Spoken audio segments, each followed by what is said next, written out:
at 12 starts right now. 12 minutes, no commercials on TV, on the go on the 12 News app, Facebook, and YouTube. Hey guys, it's Mike here. Hashtag most clicked. Here's the stories piquing everyone's interest right now. A Peoria soldier killed during a military exercise has been laid to rest. The funeral for Private First Class Antonio Garcia taking place at Holy Cross Cemetery in Avondale. He was one of 3 soldiers killed in Georgia after his military vehicle rolled into a stream. The 21-year-old graduating from Sandra Day O'Connor High School. Number 2 most clicked. If you bought veggies at Fry's, Safeway, Walmart, or Trader Joe's, beware. Mann Packing Company is recalling a bunch of veggies now because they could be contaminated with Listeria. Recall includes more than 100 vegetable products sold under nearly a dozen different brand names. They all have a best if enjoyed by date of October 11th through November 16th. After the show, check out the 12 News app for the full recall list. Number 3, a dog who vanished after a crash in northern Arizona has been found safe. Incredible story. Obi was riding with his owners to the Grand Canyon when they got into a massive wreck. Crews airlifting Obi's owners to Flagstaff with serious injuries. Obi ran off after that crash and his owners took to Facebook to help to find him. It took nearly 2 weeks, but Obi finally back with his family today. Only on 12 News, we are 1 year away from the 2020 elections, and legalizing recreational marijuana is one issue on the minds of a lot of people here in Arizona. So all this month, Mark Curtis traveling to 4 states where marijuana is legal or could become legal next year. He joins us now from Denver to show us how pot became legal there back in 2014. Denver is known as the Mile High City. For those of you looking to win a bar bet, it's because the city is exactly 5,280 feet above sea level. But for years, there's been something else putting the high in this sprawling metropolis. We've always had marijuana in our state and all these other places. It's just been illegal. As of 2014, Coloradans were able to step out of the green shadow and into the sunlight with the passage of Amendment 64, the bill that legalized pot for everyone. Mason Tavert, a former Arizona policymaker, helped write the legislation that he says has worked out well for the Rocky Mountain state. When Colorado approved marijuana legalization, they said they wanted the money to go towards public school construction, and we've seen tens of millions of dollars each year going towards that cause. So schools are being built, but some would tell you that it hasn't been all fun and games. That more kids are winding up in the ER with pot-related issues.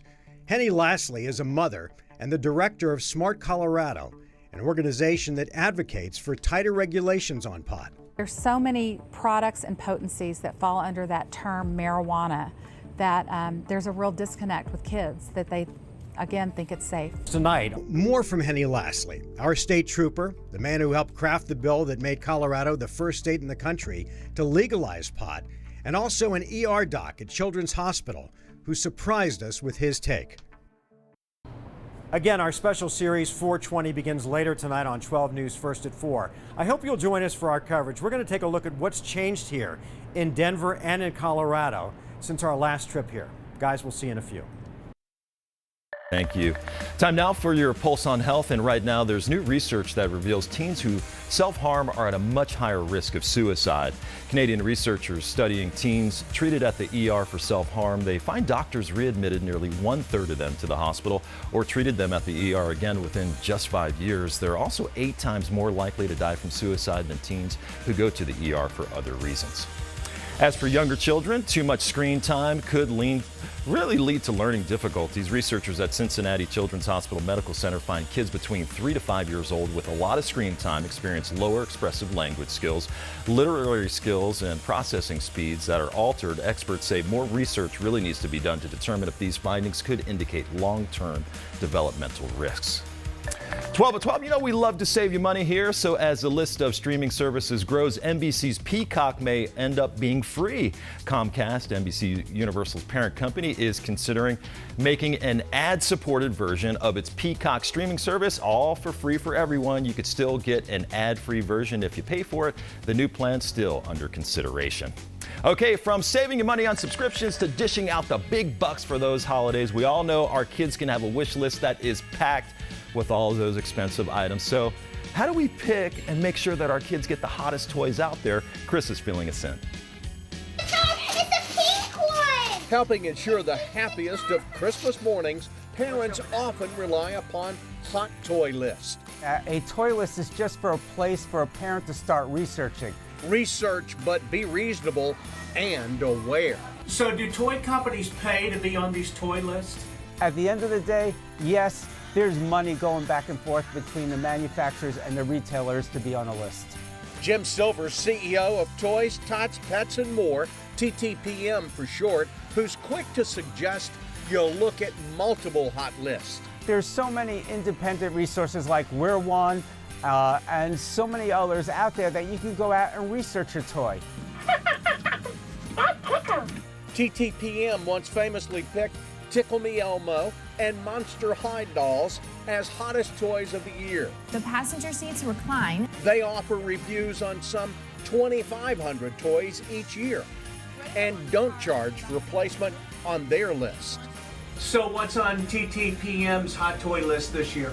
Well, right now it's the LOL OMG dolls. Those are blowing out, and if you can get your hands on one, I'd get one now. But whatever you get now, just make sure it's on your child's hot toy list too.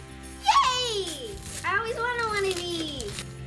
And my 7-year-old knows. And Chris tells us we may want to wait until closer to Christmas to buy this year. That may seem counterintuitive, right? But Frozen 2 and Star Wars Episode 9 come out around the holidays, so our kids may want to buy some of those toys to follow those movies. All right. We're going to be anything but frozen here in the valley with temps in the mid-80s. Let's check in with Crystal for a look at your forecast 411. Now that is a colorful sunset bursting with yellows, oranges, reds, and pinks. Eye candy.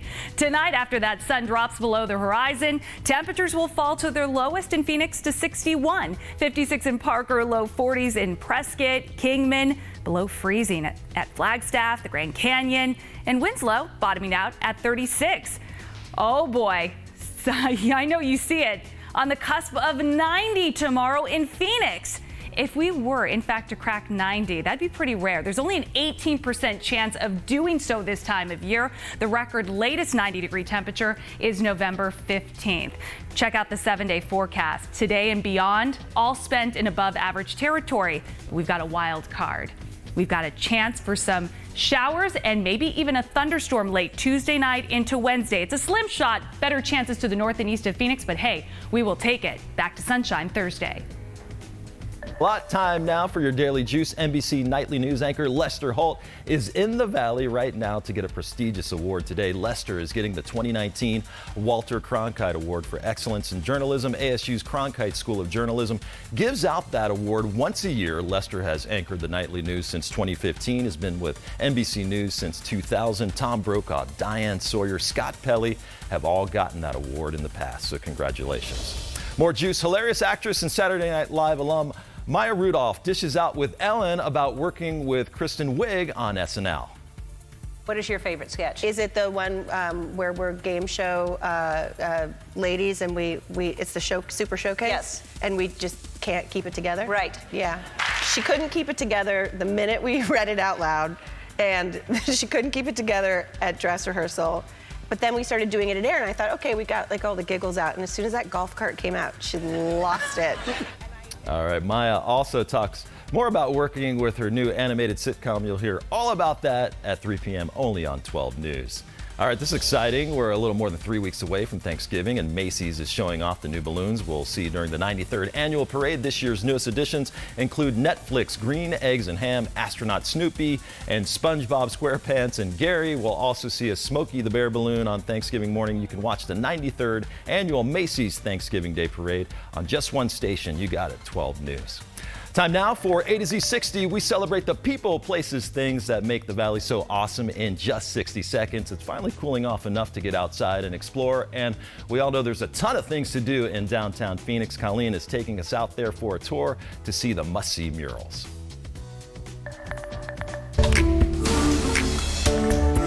Downtown Phoenix mural scene is pretty impressive, but if you've got limited time, Lauren's helping us pick 5 that you don't want to miss. You ready, Lauren? Yeah, let's go. First up, the perfect Instagram shot Lauren Lee's Wings. It's really popular in the Roosevelt Row area. Number 2 is depictions of a pop icon on Grand. Maggie Keene is a local artist who's known for painting murals of music legends, and this is her tribute to Prince. Number 3, 1.5 Street, where a collection of murals decorate the alley behind the Churchill. Coming up from on high, number 4, El Oso Plateado and the Machine. I think we're all wondering, how did they get it up there? Yeah, so the Swiss artist duo Never Crew created this painting over the course of a weekend, and they used this scaffolding that hangs from the top of the building. Number 5, Melinda, on the backside of the Renaissance Hotel. The mural is actually an homage to the original Adams Street Hotel, which burned down. Now, these were just 5 of the more than 100 murals in downtown Phoenix, most of them popping up here in the last 5 years with new residential and commercial development. And that's your A to Z 60. And thanks so much. Time now for a look ahead at the stories that you'll be talking about a little bit later today. Taylor Swift is back on The Voice tonight and as a mega mentor. And as you can imagine, the superstar's presence prompting strong responses from the contestants. You'll see some of them ahead on 12 News first at 4. All right, that's your 12 at 12. The facts on everything you need to know in just 12 minutes. No commercials. We're always on anywhere, anytime on 12news.com, 12 News app, all our social media platforms as well. We'll see you again soon.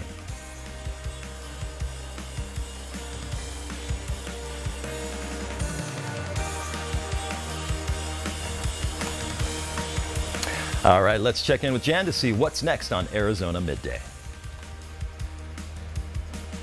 Well, today on Arizona Midday, we've got great holiday deals for